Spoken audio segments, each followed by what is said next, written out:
If you guys didn't know, I'm like a super proud Navy mom. Both of my kids are serving in the Navy right now, so Press, Abigail, super proud of you. But I'm over here to purposely give you a different video, but I'm on the side of my garage, and there's like this old pavement over here. It's about 3 o'clock in the day, still full sun. I have a rain gutter right here, 2 of them actually, and I'm thinking what a perfect spot to build a greenhouse. I need to discuss this with Todd. I think it's ideal because we've been struggling. Like, there's one spot that I wanted to put it, which is directly behind the garage. It's like unused space. He's like, I don't know if that's the best place. I don't know that it gets any better than this. Like the pavement, I don't know if you guys can see that. Can you guys see the pavement? It's kind of like blackish, like asphalt. I think it would be like almost like ready-made. I just have to build like a lean-to over it. I can get compost delivered and dropped off and right at my front door. What do you guys think? Leave some comments below. Maybe you guys will be the convincing factor. But anyway, I feel like singing that song like everybody's kung fu fighting. Yeah, I don't sing. But it should be everybody is green stalk gardening.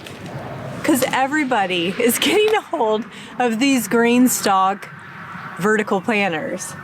I bought mine, I think after, who did I see them on? Somebody used them last year. Anyway, I specifically want to use these this year for my kitchen herb gardens. If you've caught some of our videos in the past, I typically highlight what I'm growing up at my kitchen herb garden, and it's just container gardening. I grow lots of herbs and stuff, so they're quick cut and snip and at the back door of the kitchen. So, but it's a hodgepodge and kind of messy, and the planters aren't that great, and sometimes they get over wet and over soggy from rain, and sometimes they can dry out too easily because they're too small. So I'm going to give these guys a try. Now they do sell it with the wheel bases, so you can roll them around. I didn't get that, but I do think I want that after seeing other people with them. So I want to show you guys what soil mix I'm coming up with to fill these, and then we'll see if we can't put them together and get some seeds planted. Okay, so for my soil mix, I have the leftover compost that we got hauled in, which is just aged cow manure, I think, and barn clean out stuff. Peat moss, some bags of perlite, and my all-purpose fertilizer. So we're gonna mix these about 1 to 1 to 1 part. As long as I have enough peat, or not peat, but perlite to go around. That might be lacking just a little bit. So we'll get these, my soil mixed, get them loaded up over here while it's all in the same area, but then ultimately I'm gonna move them to my back deck.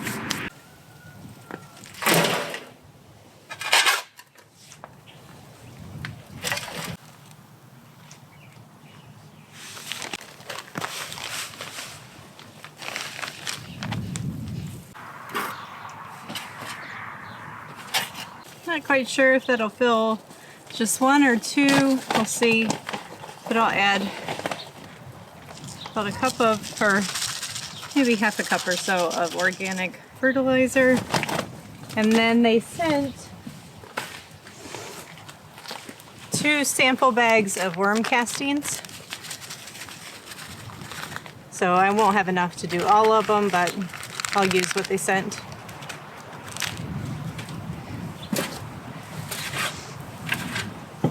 Now my compost is not sifted. You're going to see that there's still pieces of sticks in there. I'm fine with that. It'll break down over time and I won't have to amend it quite as much every year. So you have to fill these all the way to the top.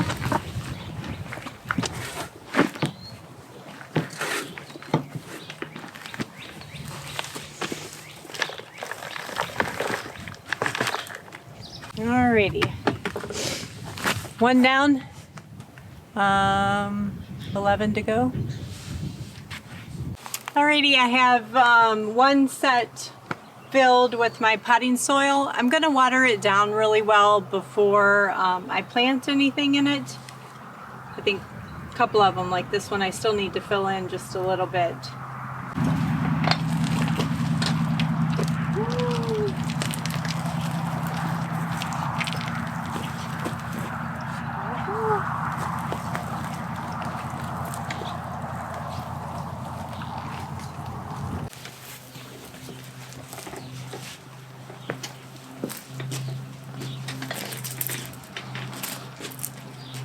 Okay, it's been several days since I filled my herb planter. It ended up getting really chilly and just stupid windy the other day, so I didn't finish it. I did get some, what did I call? Oh, some bunching onions planted. Southport white globe bunching onions. But I want to get some more planted, and I wanted to share with you some of the things that I've got set out. First, I want to give a shout out to Farm Life Outfitters. Isn't that the sweetest shirt? Kind words are like honey. She has great merchandise, so go check out her website. So I think what I'm going to do first is I'm going to just do probably every other layer a different flower and kind of rotating around so that as they come up, there's just different colors throughout the planter box. So starting with bachelor buttons. If you haven't seen bachelor button seeds, they're really pretty. They're almost like baby chicken feathers when they first start coming in. They kind of have like tiny little quills with like little feathers coming out of them. I just did that one. Let's do this one.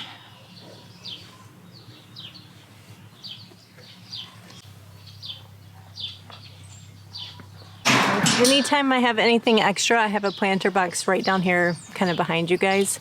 I'm just tossing them in there. So this will just be a full little fun container.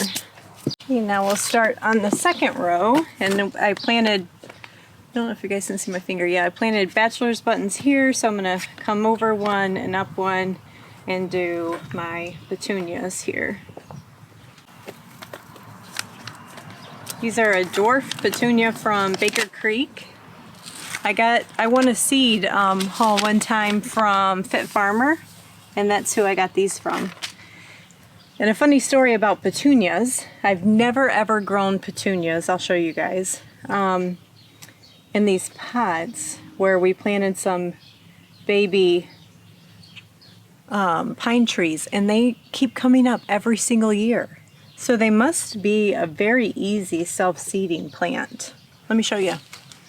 Okay, we'll sprinkle the rest of these in this crazy miscellaneous flower box.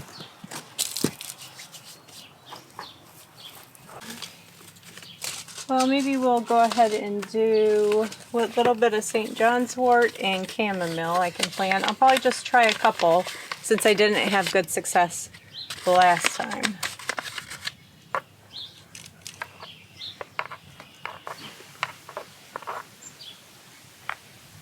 Oh, I think that's the one I just planted in.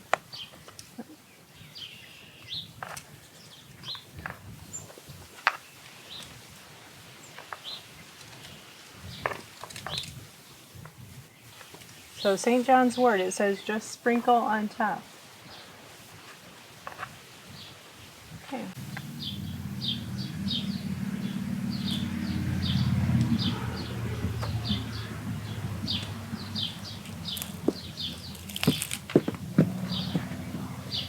We'll get some Bok Choy planted next. And I think Bok Choy is just one per tub.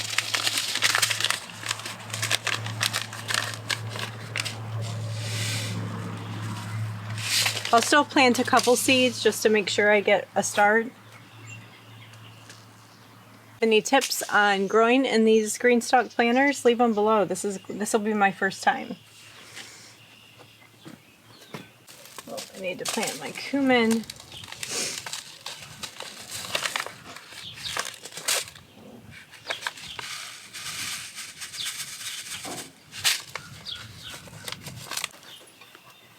Are you guys watching me and be like, Rachel, you already planted in that one? That's how I feel. Ready? Oops, can't forget this one.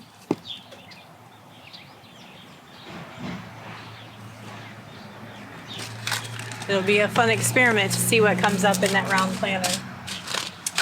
Oh, let's do dill. Dill gets big. Other good news, today is officially our last frost date.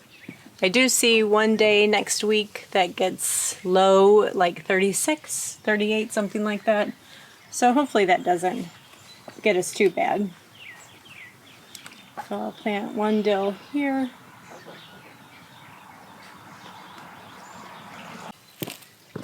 Alrighty. Let's see. Do some sage. I really don't need a lot of sage, so I'm just going to plant one because I've got sage manages like a perennial here really well, so I already have a couple plants. Here we get a germination. These are older seeds.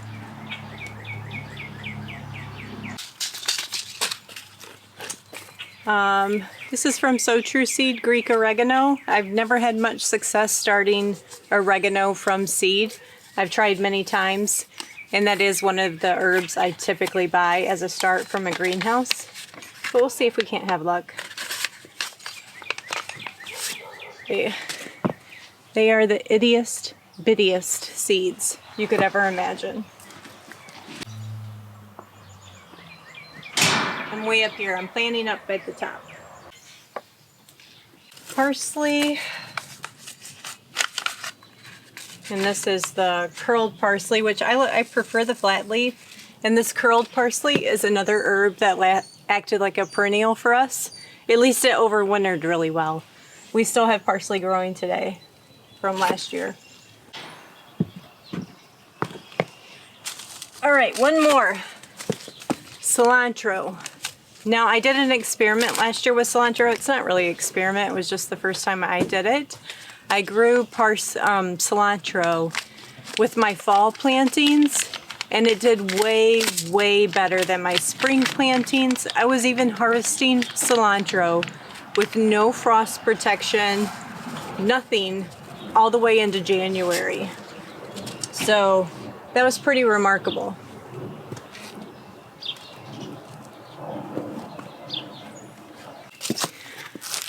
All right, guys, one thing that you need to know is when you are planting with these from seed, you can't just rely on the water wells that they come with for watering. You do need to give them your seeds a nice misting so that they get the proper watering. So let me get my seeds out of the way. We'll get that done. And then I'll hand over the camera back to Todd because he's wrapping up my chicken coop today.